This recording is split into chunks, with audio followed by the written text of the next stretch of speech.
I was looking for something to watch and I came across a video uploaded by MrBeast. It was titled, "I built the world's tallest Lego tower." Did he really build the world's tallest Lego tower? So I did a quick search on the old interweb and I found this. Well, that was awkward. So I guess MrBeast didn't actually build the world's tallest Lego tower. Now before getting all worked up, let me just say that I am a subscriber to MrBeast, and I am inspired by the generosity that I see throughout his channel. So don't take it personally. He is actually one of two people that has inspired me to start my own YouTube channel. The other being Mark Rover, known for his cool costumes and creative ideas. So if you're one of the few in the world that have not seen their channels, I'm going to link them in the description below. Stop by and tell them I sent you. Support them because they are trying to do great things. Now back to the world's tallest Lego tower. So the basis of this video is a friendly competition between friends on who can build the tallest Lego tower in a specific amount of time. So what about rules? Yes, there are rules. So they have a predetermined platform size that they have to build off of. Now they can go any size smaller than it, but they can't go bigger. There is a time constraint, and throughout this competition there will be periodical bowling ball bombardments by the opposing team's brigade. I must say, however, that I have been slightly disappointed in the building tactics that I have seen. Come on guys, you can do better than that. And since I'm an engineer, let's completely overthink this challenge and see what kind of awesomeness could come if we put a little engineering into it. Public service announcement for MrBeast. This just in, if you would like for me to be on one of your teams for the next challenge and see what kind of engineering awesomeness can give you, just let me know and send me a message and I'll be there. So let's get started, shall we? So initial stressors.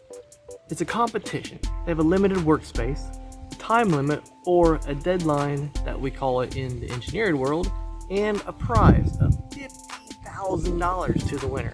I mean, come on, who wouldn't want $50,000? All these represent what typical engineers see in every project. So we need to beat the competition, design to a specific space claim, meet a deadline, all in order to get paid. Didn't know you were doing engineering work, did you? Now let's overthink this. So mistake number one. There was absolutely no planning as a team that went into this. It just kind of seemed like pure chaos. So the first hour probably should have been dedicated to having a plan.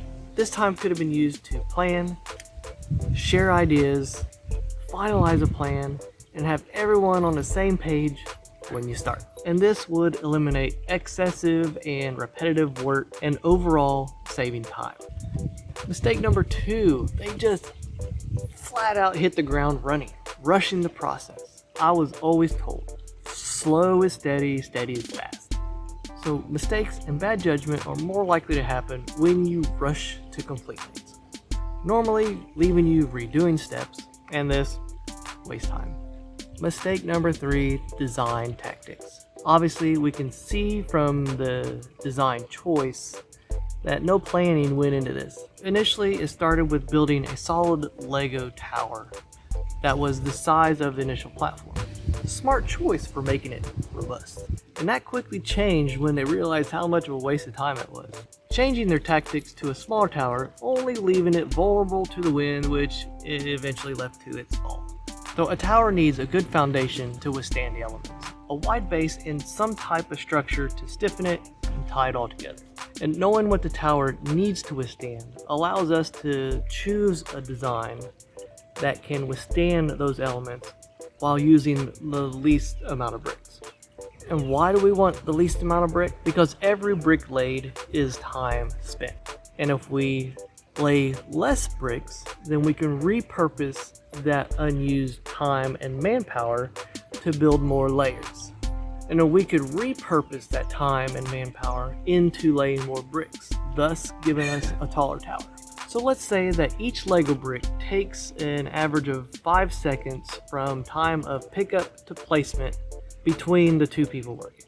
And the dimensions of the brick are 4 inches tall by 8 inches long. From the video, we can roughly calculate that the platform that they start from is 100 inches by 100 inches, or 12.5 bricks by 12.5 bricks. If they stuck with building a solid tower, it would take them roughly 12 minutes to lay each layer.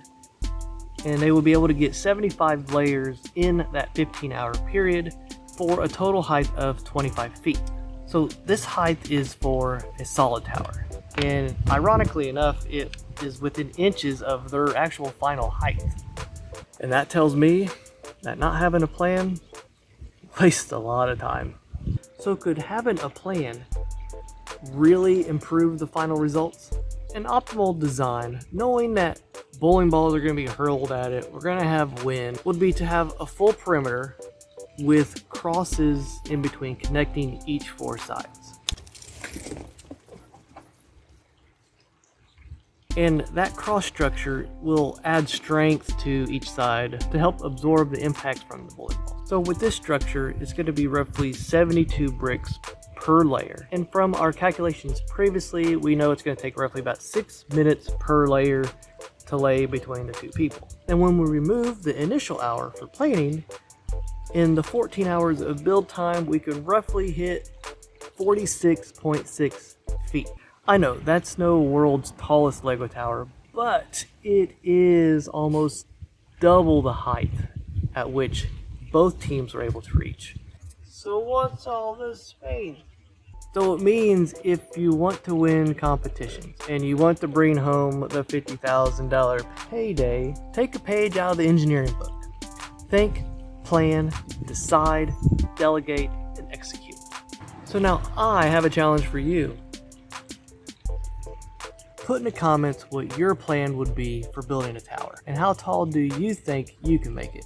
So hit that thumbs up if you think an engineer would conquer a challenge like this. If you like this type of video and you want to learn more about the world of science and engineering in a fun and entertaining way, please consider subscribing by clicking this circle right here. If you can't wait and you want to see more right now, you can click here or here. And until next time, stay curious and overthink everything.